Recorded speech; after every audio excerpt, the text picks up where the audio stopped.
Hello, Callan families. We've made it through Tuesday of our 4th week of virtual learning. Today, I wanted to share a story about listening with our hearts. Listening with My Heart by Gabby Garcia. Esperanza's tummy fluttered as she practiced her lines on the porch. Today was the class play. Waiting for Mama to walk with her to school, she paced back and forth when she spotted a heart-shaped rock.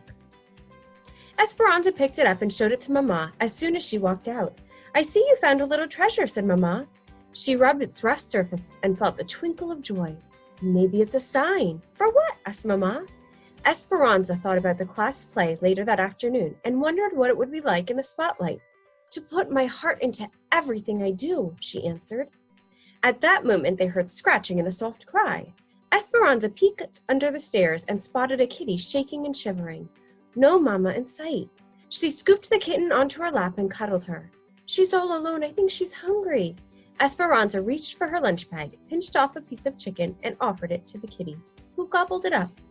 "Mama, I think the rock is a reminder to spread kindness and love.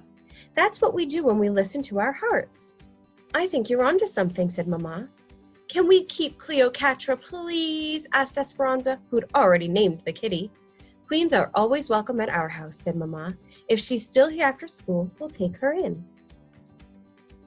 At school, Esperanza was more focused on the play than on math or reading. Clutching her script during recess, she noticed Bao sitting alone on a bench. He was new in school this week and didn't speak English. She wondered if he felt lonely or scared. Esperanza found a soccer ball and kicked it over to him. A smile spread across Bao's face. He stood, popped the ball in the air, then bounced it between his knee and his head a few times. "Dude's got moves," thought Esperanza. They spent the rest of recess giggling and making up hand signals.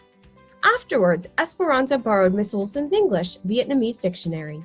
She wrote "friend" in Vietnamese, drew a picture of Bao and her, and then placed it on his desk. Esperanza rubbed the rock in her pocket. Listening with her heart made her feel peaceful inside. Finally, it was time for the performance. It was too late for Bao to be in the play, but he stood at Miss Olson's side as a stagehand. Excitement bubbled as Esperanza awaited her cue. Esperanza walked on stage, tripped as she was about to say her first line, and splattered across the stage. When she got up, Esperanza forgot her lines, so Miss Olson whispered them to her from the backstage. Heat rushed through Esperanza's body as all eyes were glued to her.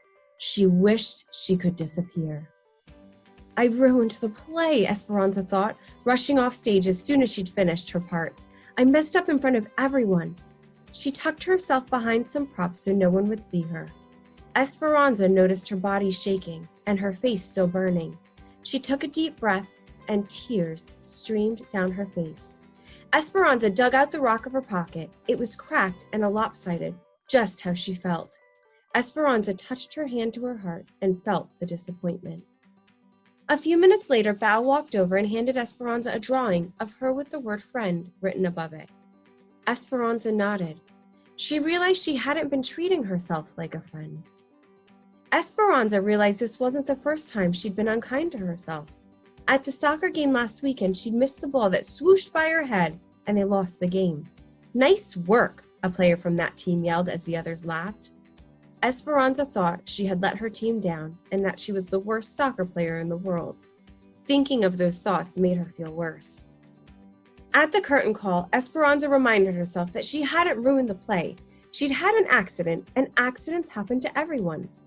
Listening with her heart wasn't just about spreading kindness and love to others. It was about giving it to herself too.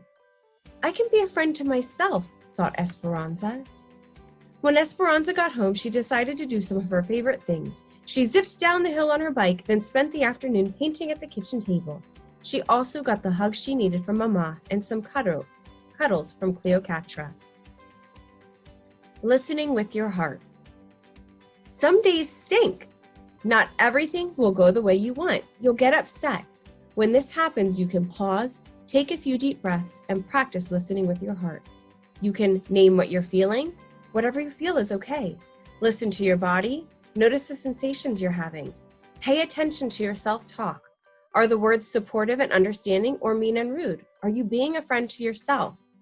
When we treat ourselves with the same kindness and understanding we give to someone we care for, we are practicing self-compassion.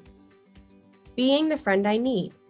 Wrap your arms around yourself and give yourself a gentle hug. Take a few deep breaths. When I feel sadness, may I treat myself like the friend I need? May I show the love and kindness to myself?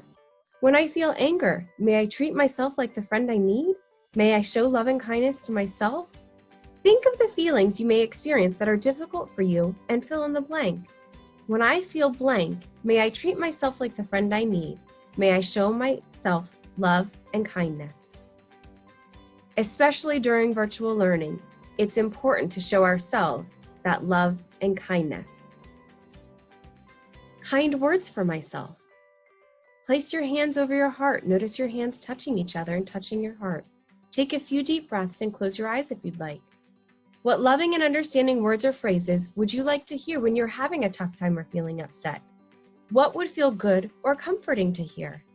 Take some time and see what words or phrases come up for you.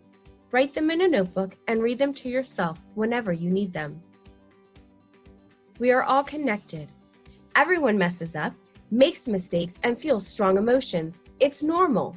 Everyone also wants to feel kindness and love. This is what connects us to each other. Place your hands gently in your lap, take a few deep breaths and close your eyes if you'd like, and say these words to yourself. I connect to myself through love and kindness. I connect to others through love and kindness.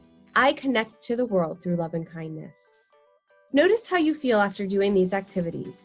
You can do them whenever you want. Listening to your heart feels good. It connects you to other people and reminds you to be a good friend to yourself. It helps grow a more peaceful world.